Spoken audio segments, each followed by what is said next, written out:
You are listening to a panel conversation recorded live on Tuesday, the 14th of October 2025, following the performance of Punch at the Apollo Theatre, Shaftesbury Avenue.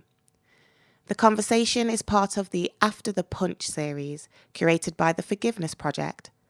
The speakers are Jacob Dunne, James Graham, Adam Penford, and David Shields.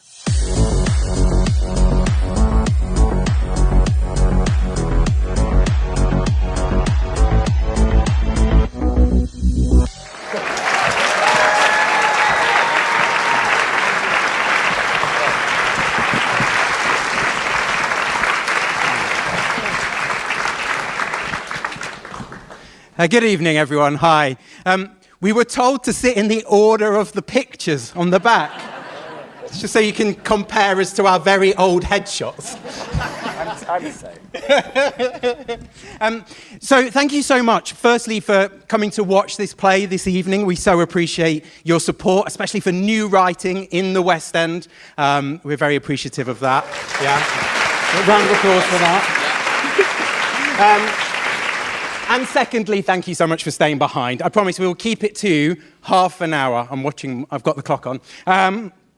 As Tony said at the curtain call, our amazing producers, KPPL, have basically organised every Tuesday night post-show discussions with a different panel, and each one is on a different theme. And this evening's theme is focusing on the story behind Punch, the making of Punch. I'm reading this out now because I couldn't remember it. Sharing perspectives on how theatre can shape emotion, challenge assumptions, and humanise harm. There we go. So my name is Adam Penford. I directed the play. I'm artistic director at Nottingham Playhouse, and we first commissioned the play, and that's where it opened in May 2024. I'll introduce you to the panel in this order. So first of all, we've got Jacob Dunne, whose life the story is based on. Thank you. We've got boy genius, playwright and screenwriter, Mr. James Graham.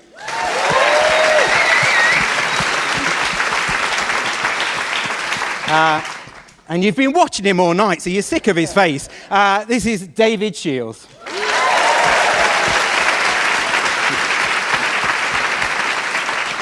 So the format will be that I'll ask the panel a few questions, and then I will come out to the audience. So start thinking of anything you'd like to ask any of our panelists. Jacob, I'm actually going to start with you. Really? Yeah. Yeah. So the play originated because I heard a podcast back in 2020 that Jacob had done that was on Radio 4. It was May 2020. I know that because I was in lockdown, so you couldn't be with anyone. And then I heard this amazing story of humanity and connection and people making connections with one another.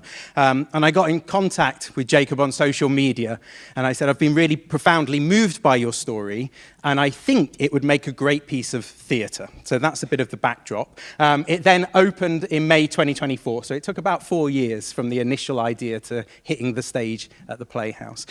So Jacob, I just want to ask a really basic question, which is, how did you feel when I first approached you about turning the story into a play? And secondly, has it been what you expected it might be? Well, I first thought I better Google this guy. He sounds like a crazy person. And then I verified that you were indeed the artistic director of the Playhouse. So I was like, okay, verification done. And then I hadn't had any experience of the theatre really, other than panto at the Nottingham Playhouse as a youngster. So was a bit baffled as to kind of what that might look like. And I think we had a few conversations about, you know, trying to interpret the story on a stage, and I had all sorts of wacky ideas as to what that might look like. And then working with yourself and James throughout the kind of creative process at various stages, it just became a joy. And I'm actually quite sad that I didn't have more exposure to the theatre. And that's why I love this play now, because it's bringing so many new people to the theatre and bringing people into the arts and realising that it has so much to give back to society. And I'm a big believer in that, and I'm very proud of what we've all been able to achieve with this play. Thank you.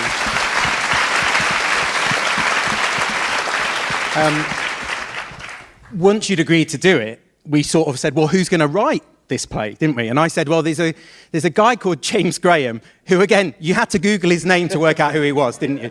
And then you came back and went, oh, it's quite a big deal, this James Graham. I was like, yeah, he is. So that's when I got in touch with James. After trying David Hare, Tom Stoppard, Simon Stevens, everyone else, but they weren't available. Yeah, Stoppard was busy, so we came to James Graham. I mean, James had been an associate artist at Nottingham Playhouse. He's a Nottinghamshire boy himself. And I said to Jacob, what James tends to do brilliantly is write these very intimate, domestic, personal stories, but set them against the larger socio-political backdrop of what's happening in the country. And that's why I thought you'd be perfect for it.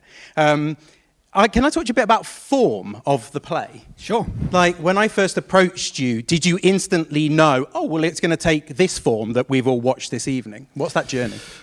No, that really developed over a long time with you, didn't it? I mean, Jacob was writing his memoirs at the time. I think you actually felt like your first offer to me was maybe a first-person narrative monologue, just a single character on stage. And then as we dived into the story more, I grew up in Nottingham. I used to go out in Nottingham. There was something about the life of going out in a market town on a Saturday night. I remember that feeling from a different perspective from Jacob, and both the seduction of it, but also the intimidation of it. So we started talking in terms of not quite gig theatre, but that some sort of movement, music, light, sound. Working class going out culture was going to be a part of the language. It also did feel right that I'm a big believer that form follows content, and something about we spoke a lot about like the talking circle and testimony, something about testimony and interrogating your story in front of people in search of forgiveness, in search of understanding. So that's why first person address felt right. But I increasingly felt like the power of this story would be diminished if it didn't have David and Joan in it. And that involved coming to you and saying, how's your relationship going? And would you think they would be up for that very, very strange, very difficult conversation about putting them as characters on stage and how you find a language to explain why you're doing that. And I'll pass over to you. I mean, they probably had very normal reactions about the idea of actors playing them. Yeah, similar to me, a bit like Jacob. You lost your mind. What are you doing? But it was there was an element of faith. I trusted it. I trusted you guys because it could have gone terribly wrong. Yeah, that's the honest truth. It could have gone terribly wrong. It could have damaged my relationship with David and Joan. But it was a slow process of us all getting to know each other, me getting to know James, trusting him with the writing, knowing that he would take care of the characters in the play, keep it authentic, try and find the right balance between, which you've done beautifully. You haven't really dramatized anything. In a sense, it's all... Well, some things, I mean... No, you're right. Do you know what I mean? Like, he's not like turn the dial up on any particular, No, it's the story. Or what should I say, sensationalized? Of course, there's plenty of drama, but you've not sensationalized it. And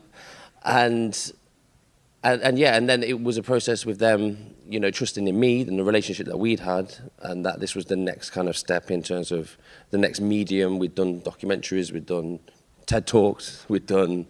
or whatever else, and this was kind of the final medium, one that hadn't even been on my radar as an option, but the most powerful of all. Yeah.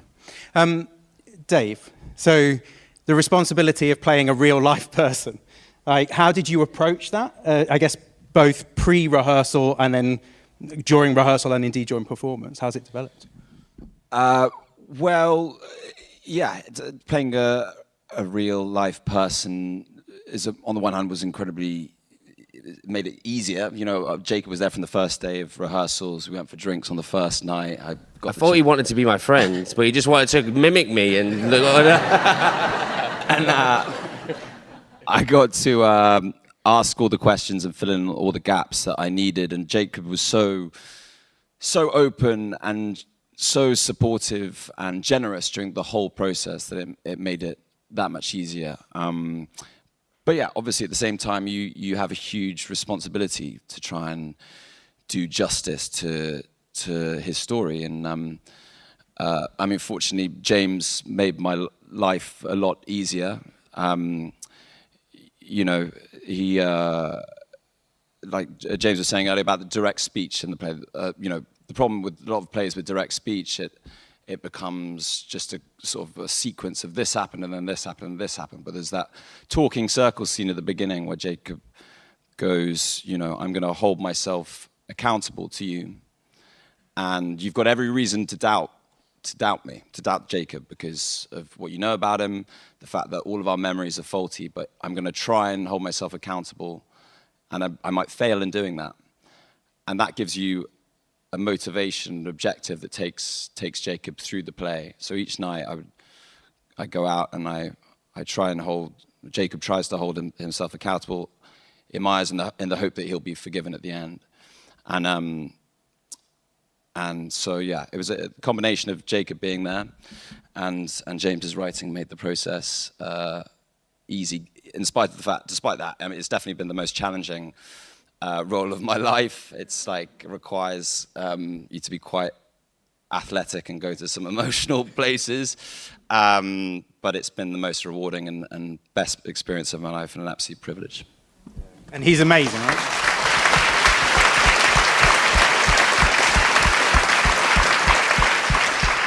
It's an astonishing performance, Dave, honestly, that feat of athleticism. Because in Act 1, you're charging around the stage trying to represent the anarchy of teenage Jacob. But then in Act 2, just when you're exhausted, you hit those really emotional scenes. And then you hit that big, the meeting scene, what we call the meeting scene, which is the 10-minute long scene where they sit on 4 plastic chairs with a plate of biscuits in front of them. And you have to bring it all, and you never fail to deliver it. So I think we're very grateful to have you, I've got to say. Yeah. Thank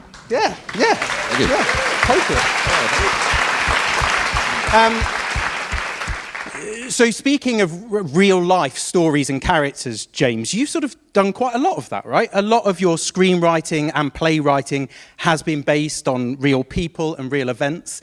What is it that draws you to that? I have no imagination, so I have to steal from real life. I think it's... I don't know. I actually, it came from history. I didn't mean to do real-life stories. I was like a real nerd at school. I just loved history and trying to make sense of this strange island that we live on. And I actually think it's a weird privilege being an English-British playwright that by default, because we're so old and our institutions are so old and have like a spread across different worlds and cultures, that, for better or worse, that means that most examinations of British public life feel like origin stories for something. So I got so excited about just writing historic moments. But then increasingly, I grew up in a pit village in Nottinghamshire. I eventually, about 8 years ago, found the courage to go back and build a TV series called Sherwood on BBC One about the wounds and the trauma of the miners' strike, which still permeates my community.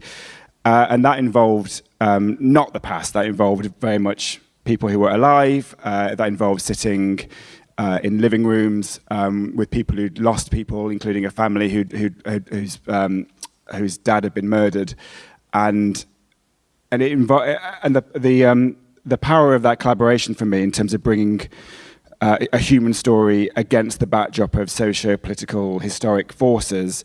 I just think if you can get it right, and if you can, and as long as you go into it sincerely and in good faith, not to exploit it, but to understand it and to use it, a bit like Jacob said earlier, in terms of his journey, hopefully this play being a part of his journey with David and Joan, to continue understanding, interrogating, healing, then I think people come with you. But I find there's just a chemical reaction that happens if you get it right with an audience about a real story that somehow speaks to the anxieties, troubles, things that we all worry about in society today, that slightly elevates it from anything you could invent.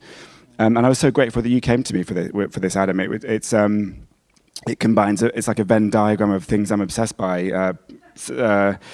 Masculinity, Nottingham, the social services, our local institutions, and it was a joy. But honestly, like, I mean, I remember visceral human reaction I had when I first heard your story and heard you interviewing David and Joan, and it was like nothing I'd ever experienced in a long time. And I think because so few hopeful, redemptive stories come out of the world of criminal justice, prison, public institutions, this was an example of something where something got better. And I think where we live at the moment, that feels like such an important thing to hold on to, and it's only because of the people who made it better. So it just really, really impacted me.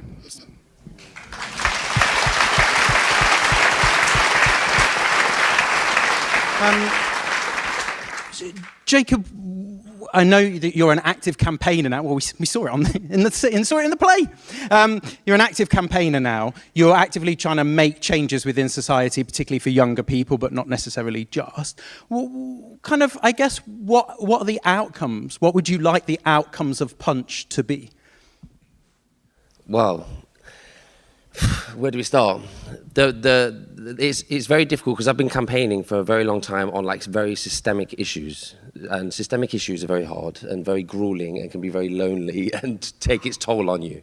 In terms of, I'm trying to stop kids getting excluded, or I'm trying to, stop people throwing punches, and then I walk out on a night out and I'm out with a friend or with my son and I see people fighting, and I'm just like, you know what I mean? It's like it's just can be like it's too big. So what I've learned is to get smarter, and not smarter, but just try and pick battles and be more specific with little wins. And one of those is a campaign that me, David and Joan have launched called the Right to Be Heard campaign through the charity we've set up called the Common Ground Justice Project. And it's a petition to make restorative justice a legal right for all victims of crime. Because apparently not apparently, it's a fact that only 1 in 20 victims of crime get offered restorative justice or even know it's an option for them. And as you saw it with Joan, there's going to be thousands of people who've been impacted by crime out there who are stuck, who don't know that they can ask the person who's harmed them the most questions, and they're the only people with the only answers that can help them move forward, and they don't even know that it's an option. And so I would ask everyone, you get a flyer on your way out, if you can sign the petition. We had David Lammy in yesterday, and we're lobbying, so maybe we'll get our first proper campaign win over the line, and then other than that, it's about just having faith in the story and the little wins of a young person coming up to me and saying, "Wow, that's really changed my outlook on life, and I'm not going to give in to peer pressure as much anymore." Or and the stuff that it's a bit like that analogy of a wise man plants a seed for trees, knowing that he'll never, I'm hashing this up now, knowing that he'll never be able to sit under the shade and appreciate the shade. And I think that's kind of like what the life of a campaigner is, someone that will just, you might never know the impact, but you have faith that some good will come out of it somewhere, and you don't need to know about it.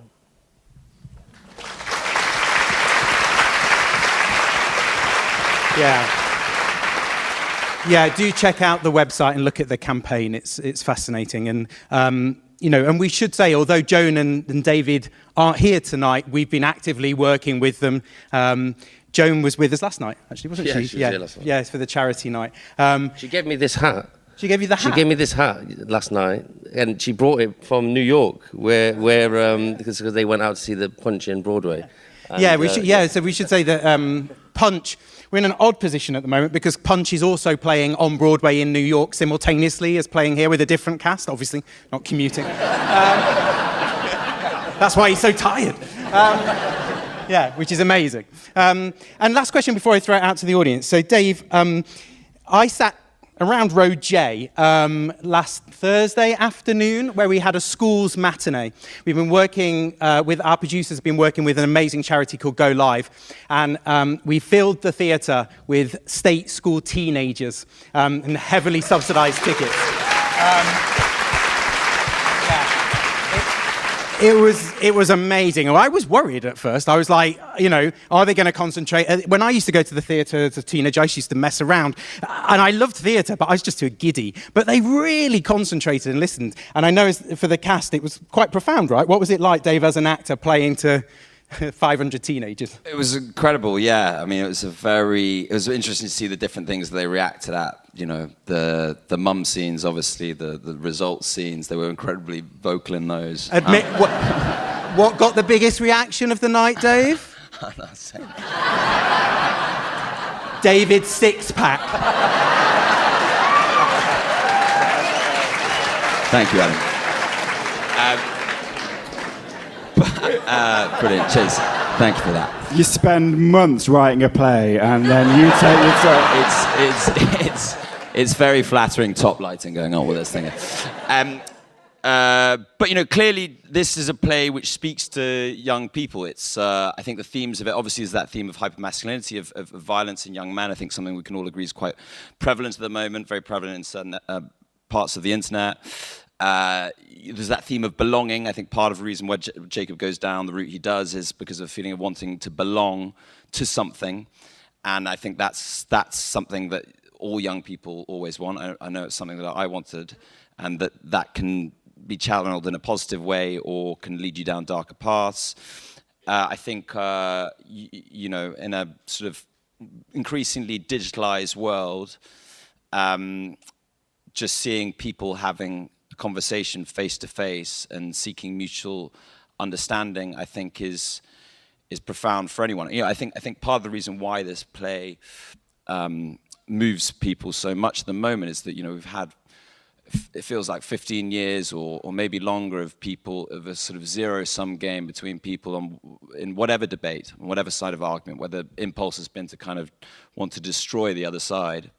And so to see a conversation unfold completely against the odds in a world where those kind of conversations feel impossible, and to know that actually happened is a very profound and moving experience for people. But to come back to young people, you know, I would also say that we as a cast, we as a production really care about theatre and the transformational power of theatre in people's lives. You know, we all know that arts budgets have been cut. Arts and theatre and education has been increasingly diminished. And this play, I think, is incredibly accessible to young people. It speaks to young people. And so that's why I'm so glad that we have our charity Go Live that we are linked with, doing these school matinees. James has been bussing kids down from Nottingham to see this show. And the producers we should probably say the producers of this play are putting their producer profits. They're not taking them. They're putting them to ensure they're putting them towards future shows of this play around the country. So the more young people will see the show.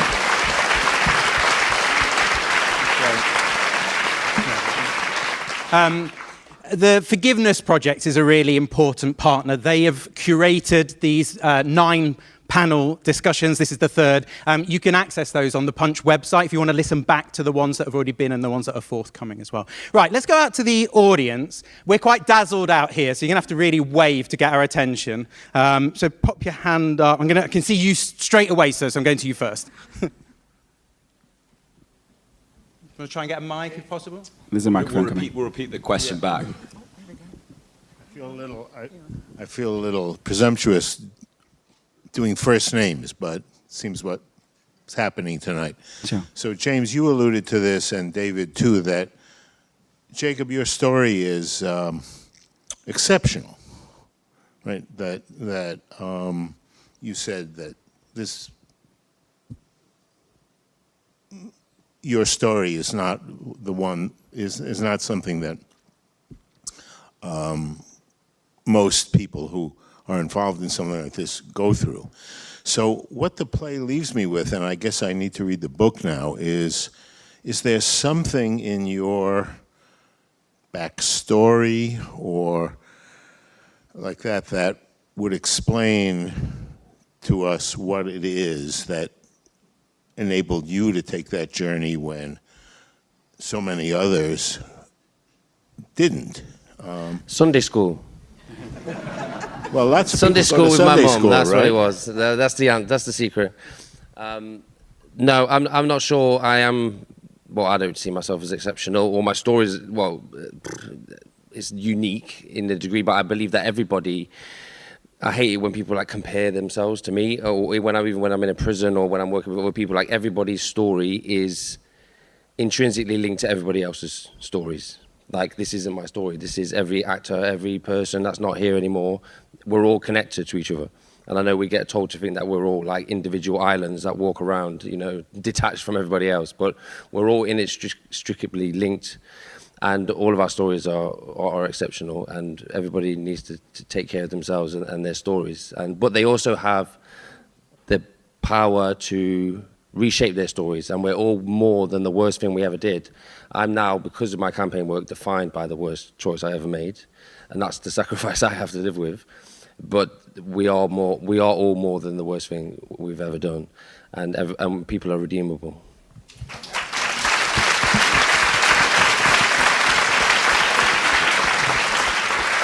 I'm going to go up. Yeah, do you shout it and I'll repeat it. No worries, no.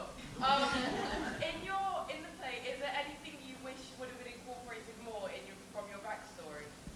So in the play, is there anything that you wish would have been incorporated more from your backstory, Jacob?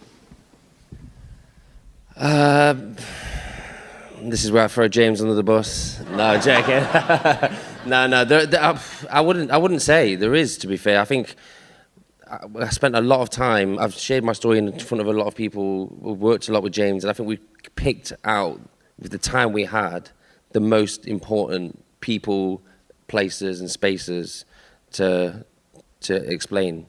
Unless we were going to, do a Harry Potter and come back, the next day or whatever it is, part 2. But yeah, for the time we have, I think we've done the best job possible.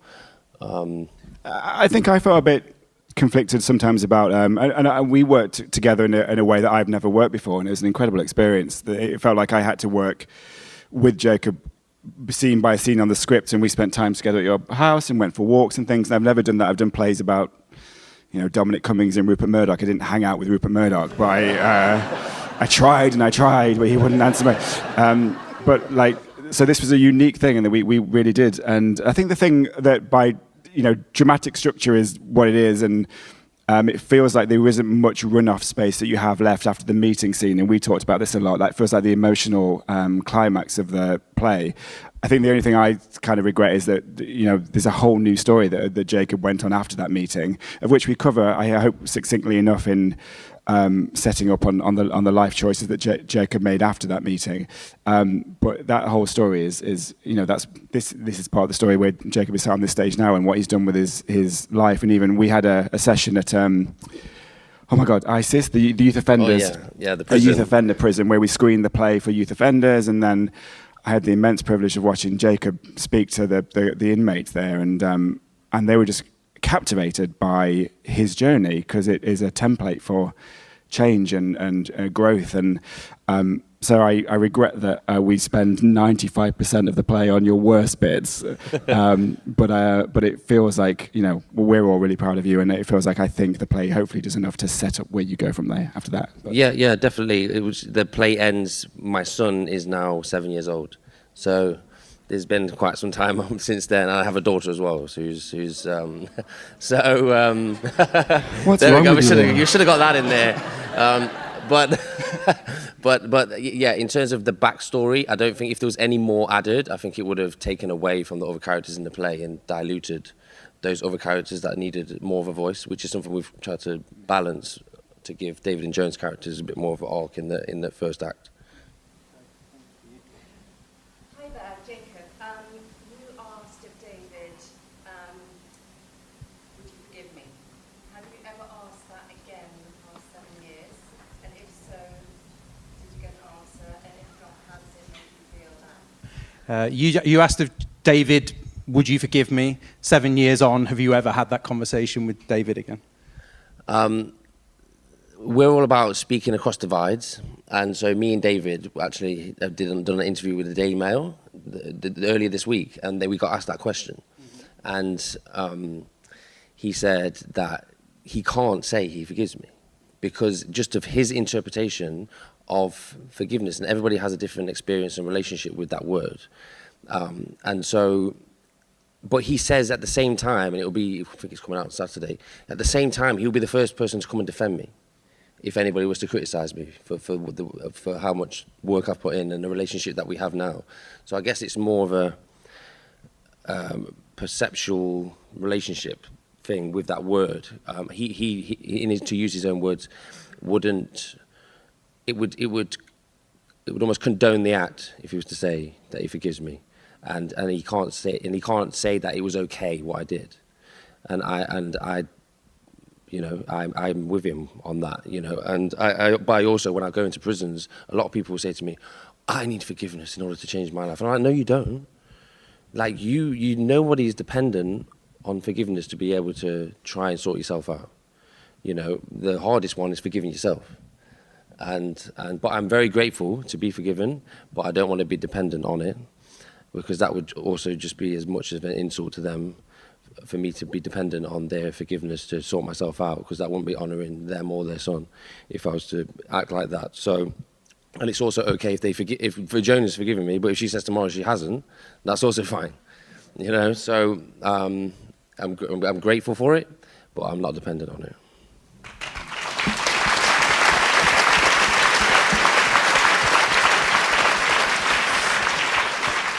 I'm being looked at. That's 30 minutes. You've done your 30. I know. Could go on for hours. You can find further information on these post-show discussions and the recordings on Punch, the website, and also at theforgivenessproject.com. Thank you so much for watching the play, staying behind, and please thank the panelists. Thank you. Thank you. Thank you.